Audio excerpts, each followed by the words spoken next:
so I'm going to try to show you about and tell you how I like to introduce the bit to horses.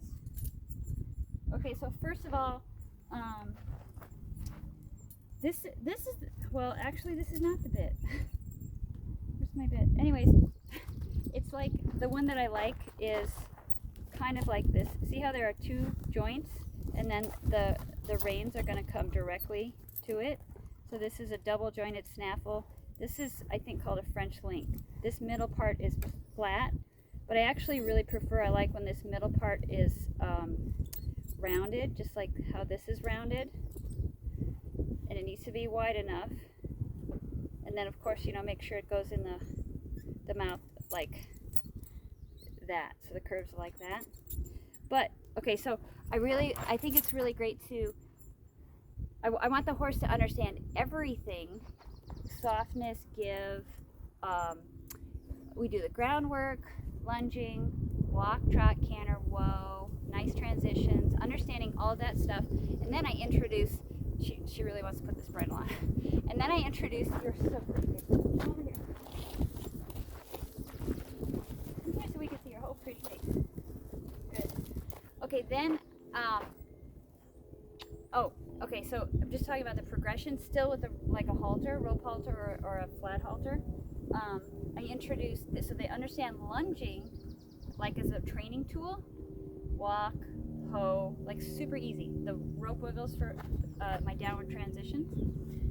Then I add that they accept a surce angle or something around their belly.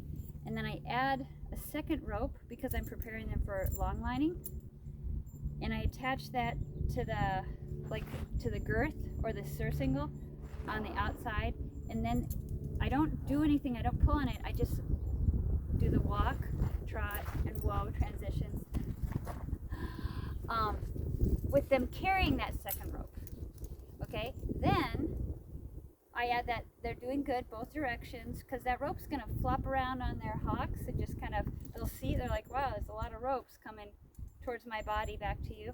And so they're good with that. And then at the walk, I attach to the halter a line that goes to their side of their halter through like a snap and a ring or a surcingle thing, and then it goes around their butt like they've just been practicing, and then the one usually just to begin comes to me, and then I see how they can just walk.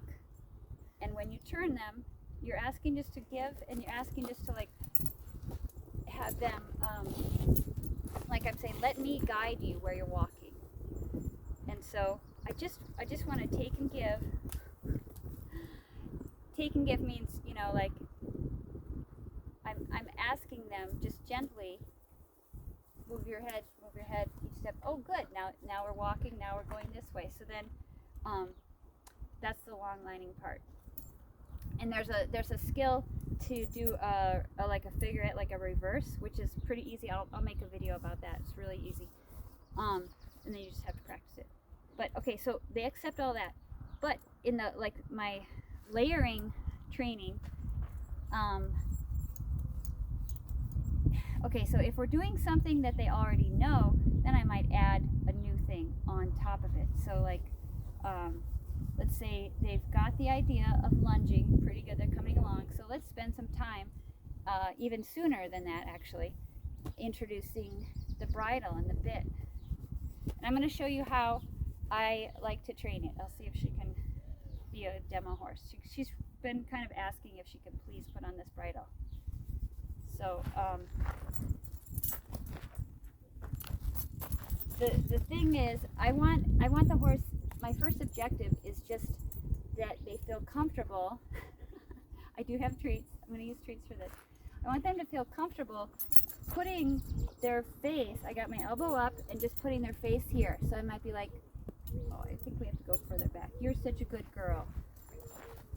This is the thing. If you train it like this, you can't leave a bridle laying around anywhere because they will try to put it on. Okay.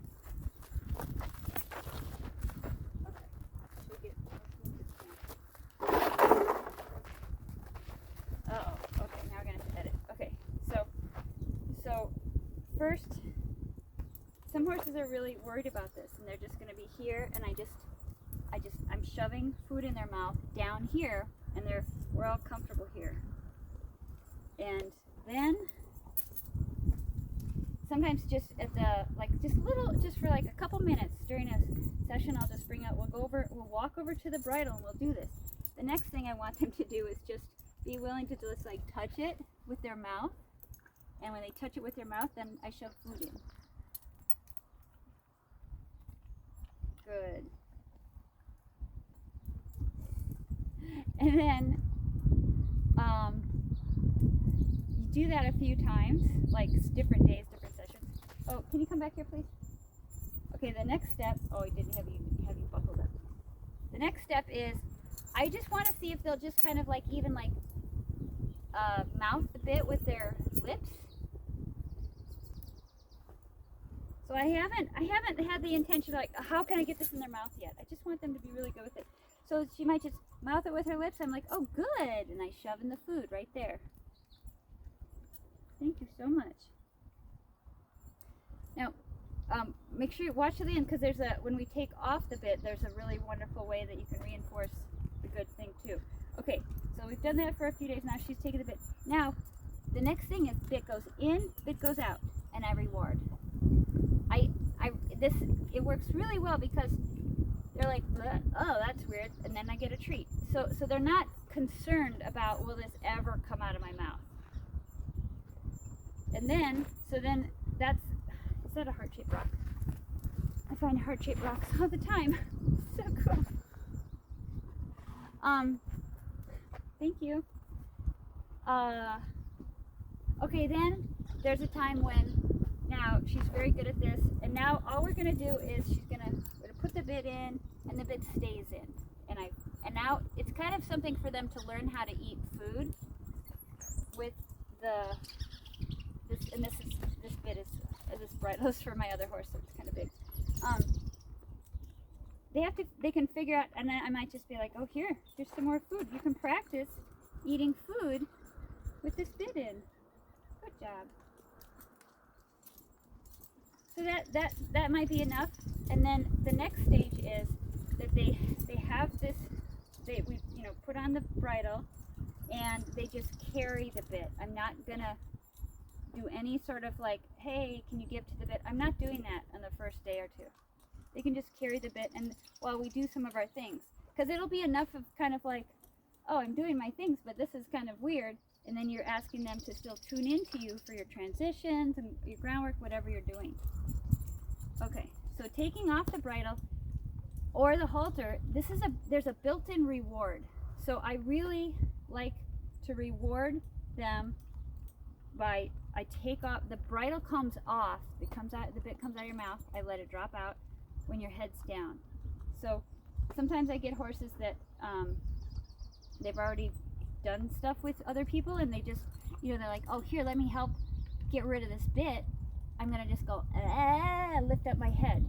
And the reason why I don't want a horse to do that is because the bit might like hit their teeth on the way out and then upset them, and then they'll have this fear, and then they'll just kind of, it'll get worse. So what I do is I have food ready in my hand, and I take this off, and I got my hand on her forehead. So she's so good.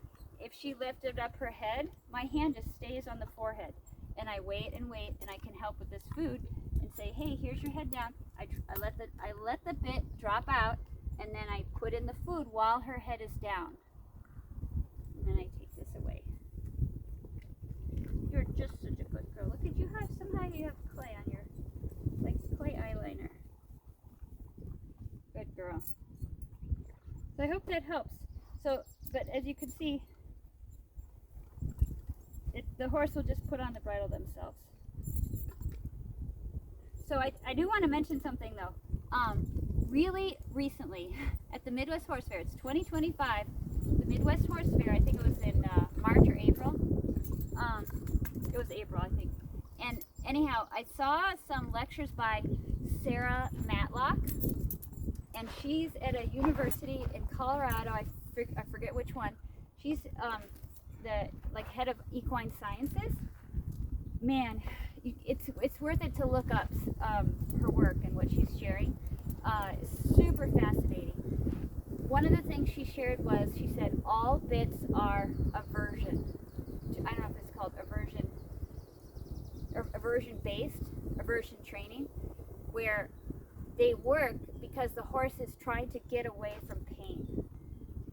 So I know it's very serious. You're like, hey, what? How come we don't do this anymore? So I think when there's problems with horses that won't stop, they're sometimes people are like, oh, let's try a different bit. Let's like turn up the volume to make it harsher. Like that's not my favorite. So I don't suggest that. I think that it's important for. Wait, why are you doing that? Why are you doing that, sweetheart?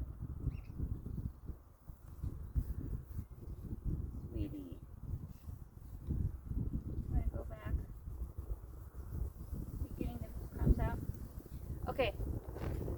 I think it's really important for a horse to understand how a bit works. Like understand with this gentle touch and a gentle, like without emotional worry, that they're like, oh, okay. Oh, I just go like this. Oh, I just figure this out. Okay.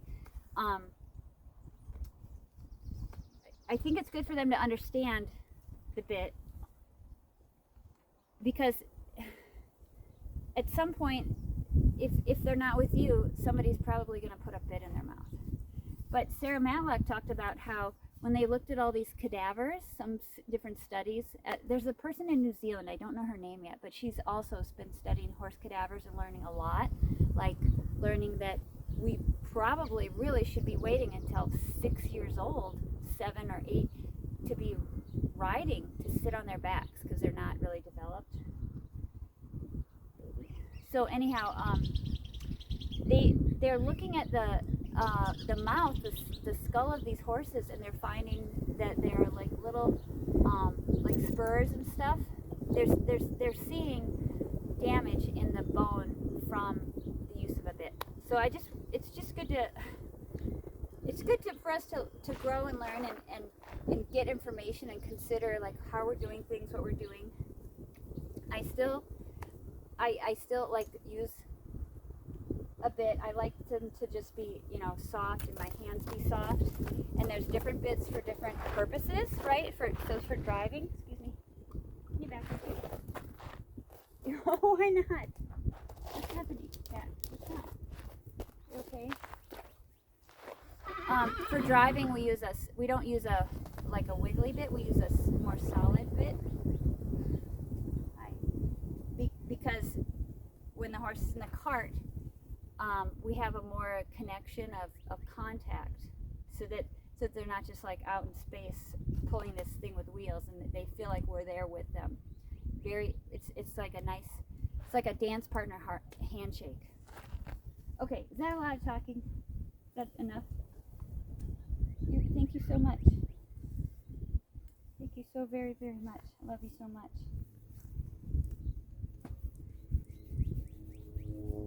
Okay.